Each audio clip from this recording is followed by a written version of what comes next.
Ah, acclame le Seigneur. Acclame le Seigneur.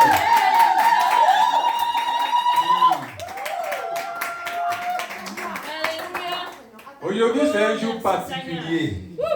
Alléluia. Pour moi, bien sûr. Moi aussi. Exactement, oui. Alléluia. C'est un jour particulier. Dites, le diable est un menteur. Le diable. Ce matin, il a voulu m'empêcher d'être là.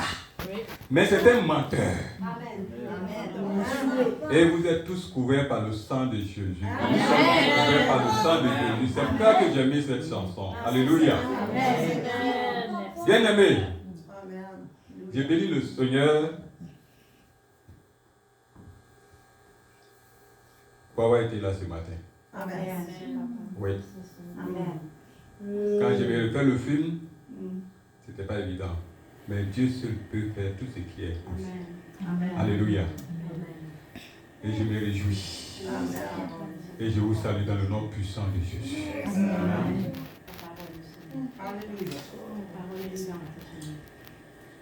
Bien-aimés, nous sommes à une culte spéciale, à une paix spéciale. Tout est spécial aujourd'hui. Oui, ce n'est pas les personnes ordinaires qui se passent. Oui, tout est spécial aujourd'hui. Et je bénis le nom du Seigneur. Père, je vais te bénir. C'est toi qui permets que je sois là ce matin. Oh papa, tout ce qui va se passer, je te le confie. Je te prie de venir prendre le contrôle de ce moment. Viens m'utiliser comme un instrument. Et rien de moi, tout de toi. Merci pour ces personnes présentes qui certainement ont soif et qui vont et je demande de les disposer afin que ce message que tu as mis dans mon cœur soit une sémence dans leur cœur au nom puissant de Jésus. Amen. Merci Seigneur.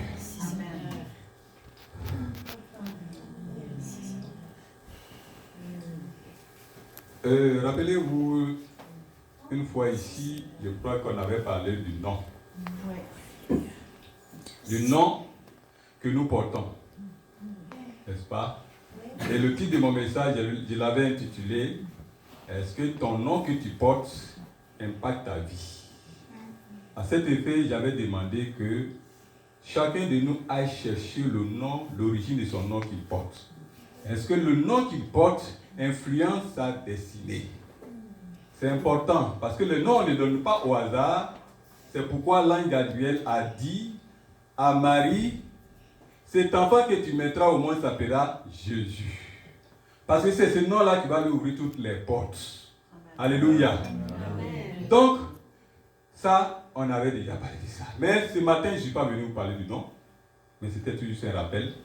C'est donc dans la série des enseignements que je vais continuer. Aujourd'hui,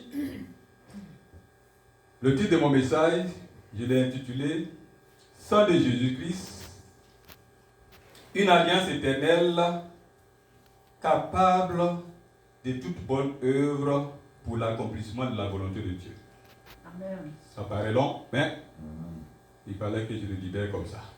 C'est pourquoi tout à l'heure, on a dansé au son du sang de Jésus-Christ. Amen. Alléluia. Amen. On va aller dans la parole, parce que ce qu'on dit comme ça, là, il faut qu'on étaye nos propos par la parole. On va aller dans Lévitique 17, verset 11. Lévitique 17, verset 11. Alléluia. Maman parole, tu vas m'accompagner parce que, maman Daniel, tu vas m'aider à la lecture. Oui. Comme ça, je reçois l'onction en même temps. Alléluia. Car l'âme de la chair est dans le sang. Car l'âme de la chair est dans le sang. Je vous l'ai donné sur l'autel. Je vous l'ai donné sur l'autel. afin qu'il servit d'expiation pour vos âmes, afin qu'il servit d'expiation pour vos âmes. car c'est par l'âme que le sang fait l'expiation. Alléluia. Amen. Alléluia. Amen.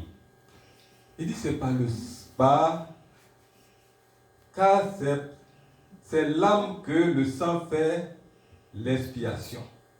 Amen. Ce verset, quand on prend les premières lignes, ça dit quoi? Car l'âme de la chair est dans le sang. Si l'âme de la chair est dans le sang, ça veut dire, quand on lit tout le verset, ça veut dire que la vie, n'est-ce pas, est dans le sang. Amen. Amen.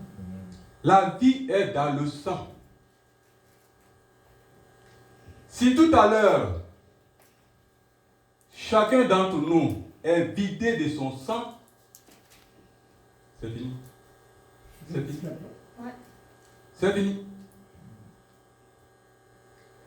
La vie est donc dans le sang. C'est pourquoi quand on poursuit le verset, allons-y un peu, oui, allons. Qu'est-ce que, oui. C'est pourquoi. Oui. Comment? C'est pourquoi j'ai dit aux enfants d'Israël, Oui, personne d'entre vous ne mangera du sang, oui. et l'étranger qui séjourne au milieu de vous Mhm. ne mangera pas du sang. Alléluia. Si tu as mangé le sang, tu as mangé la vie. Alléluia. Alléluia. C'est ça.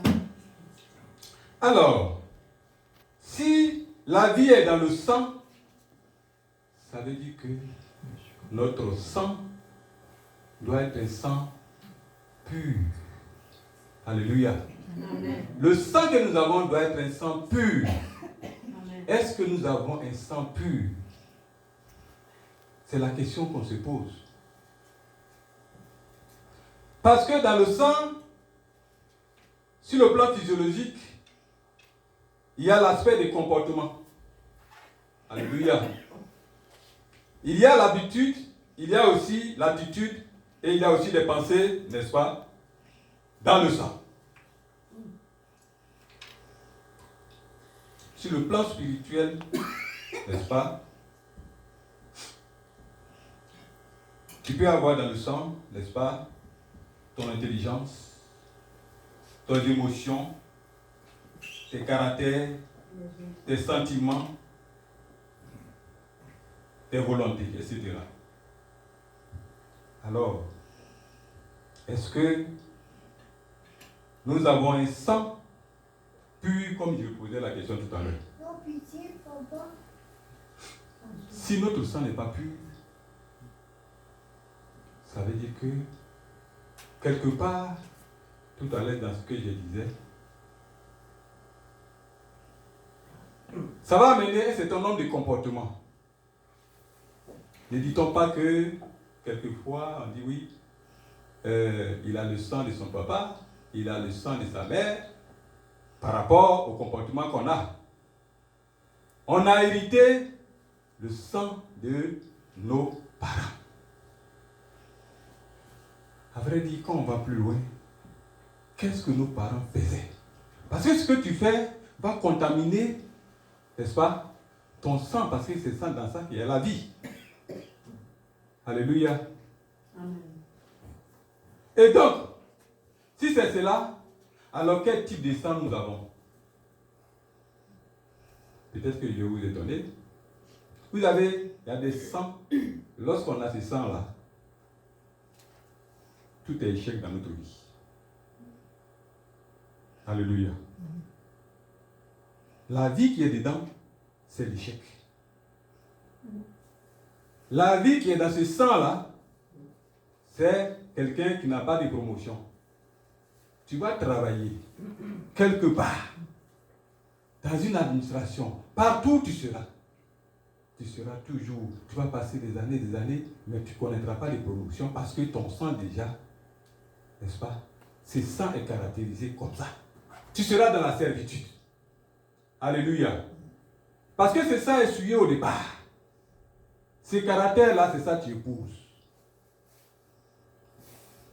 Il y a des sangs que tu as et ce sang ne peut être épousé. Alléluia. Ou peut être épousé. C'est pourquoi vous allez trouver des personnes, n'est-ce pas, qui peuvent ne pas avoir de mari ou bien qui peuvent ne pas avoir de femme. Tout simplement parce que ce sang est comme ça. Alléluia. Donc, on a besoin d'un sang pur. Un sang qui nous libère. Alors, si tu n'as pas ce sang, ça veut dire que il faut chercher quelque part à réparer ton sang que tu as.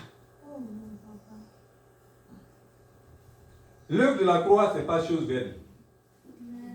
Oui. C'est vrai, on a vu Jésus à la crucifiée. On retient ça seulement. Mais par son sang, il y a beaucoup de choses qu'on peut tirer du sang qui a coulé à la croix. Amen. Alléluia. Amen.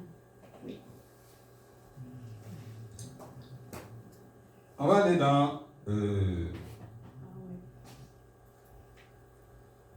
Matthieu 26, verset 28. 26, Matthieu 26, verset 28. Que nous dit la Bible?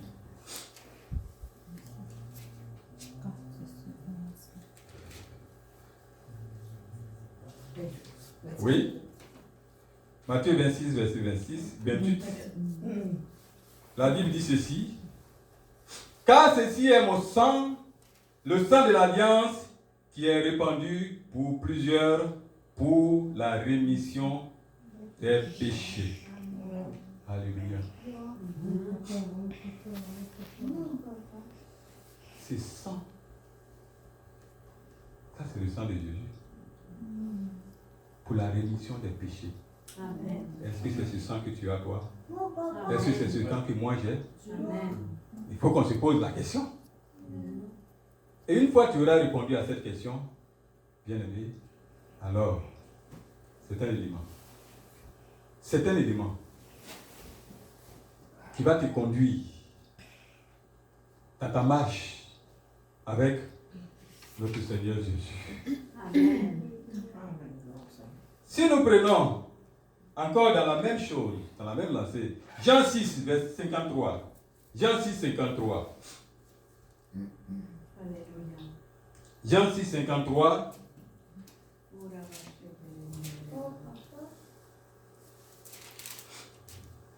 La Bible dit quoi? Jésus leur dit, en vérité, je vous le dis, et si vous ne mangez pas, vous ne mangez la chair du Fils de l'homme, et si vous ne buvez pas son sang, vous n'avez point la vie en vous-même. Comme notre sang est souillé, n'est-ce pas? Notre sang est caractérisé par ce que nos parents nous ont légué. Parce que, n'oubliez pas, lorsque l'enfant est dans le ventre de sa mère, il y a une communication qui se fait. Il y a une transmission qui se fait. Donc, ce que la mère est, ce que le père est, cette combinaison-là, toi aussi, il y a un transfert qui sera fait. Et toi aussi, tu seras héritier de leur comportement, de ce qu'ils sont. Et c'est pour cela que tu as besoin d'un sang qui est bon. S'il est bon, alors tu vas véhiculer ça dans tout ton comportement, dans tout ce que tu fais. Parce que tu hérites le sang. Mais si tu ne l'as pas, fort heureusement, n'est-ce pas? Dieu a tout prévu et à la fois, quelque chose a été fait. Amen. Alléluia. Donc il dit, si vous ne buvez pas de mon sang, alors, qu'est-ce qui se passe? Il n'y a pas la vie. On a besoin de boire de son sang. Amen. Par la grâce de Dieu, nous, au niveau de la connexion divine, qu'est-ce qu'on fait? À chaque dimanche, à chaque premier dimanche du mois, Je dis oui. On va manger de la chair. Et la croix derrière, c'est notre chère Rosanna qui s'en est occupée. Et nous tous, Amen. c'est ce que nous avons fait. Amen. Amen. Donc, par cet acte, nous sommes en train de purifier quelque chose en nous. Nous sommes en train de purifier quelque chose en nous. Nous sommes en train de ôter certaines choses en nous que nous portons de nos parents. Alléluia. Amen. Je ne sais pas si tu es avec moi. Amen. Amen. Amen. Amen. Amen. Il nous dit ceci. Donc, à partir de ces versets, qu'est-ce qu'on retient? On retient que le sang de Jésus-Christ nous donne la vie, n'est-ce pas?